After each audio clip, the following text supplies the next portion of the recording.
વાપી મહાનગરપાલિકાની dumping site ફરી એકવાર વિવાદમાં। ડમ્પિંગ સાઇટની મુલાકાતે દમણના સાંસદ ઉમેશ પટેલ પહોંચ્યા। દમણગંગા નદીના પ્રદૂષણ મામલે સાંસદના ગંભીર આક્ષેપ।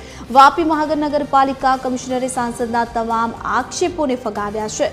ચોમાસાને કારણે કચરા પ્રોસેસિંગની કામગીરી ધીમી પડી તો સાંસદની ઓચિંતી મુલાકાતને લઈ વાપી મહાનગરપાલિકા તંત્ર દોડતું થયું છે। દમણના સાંસદ અને વાપી મહાનગરપાલિકા કમિશનર વચ્ચે મતભેદો સામે આવ્યા છે તો ડમ્પિંગ સાઇટની કામગીરી વહેલી તકે પૂર્ણ કરવા તંત્રની ખાતરી।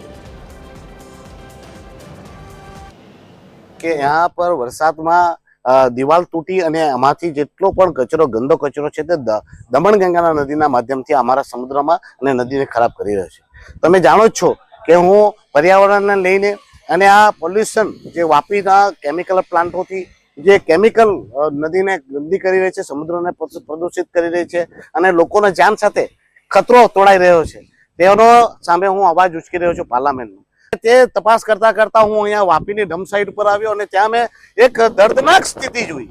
દર્દનાક એટલે કહી રહ્યો છું કે અહીંયા દરેક વસ્તુઓ વિખરાયેલી છે, એક પણ મશીનો ચાલતી નથી રિપ્રોસેસ કરવાની। સતત અમારો જે સોલિડ વેસ્ટ મેનેજમેન્ટનો પ્લાન છે એ 24 કલાક અમે ચલાવીએ છીએ, પણ હમણાં જ્યારે ભારે વરસાદ પડ્યો અને આપણા વાપીમાં લગભગ 34 ઇંચ જેટલો વરસાદ થયો છે આખા સિઝનનો, તો જ્યારે પાણી પડે છે એટલે પ્લાસ્ટિક ત્યાં કન્વેનર બેલ્ટ ઉપર આવી જવાના કારણે ઘણી વખત એ ધીમું ચાલતું હોય છે, ક્યારેક બંધ થઈ જાય તો એને પાછું થોડુંક એને સાજું કરવામાં એ રીતે થોડોક સમય લાગતો હોય છે।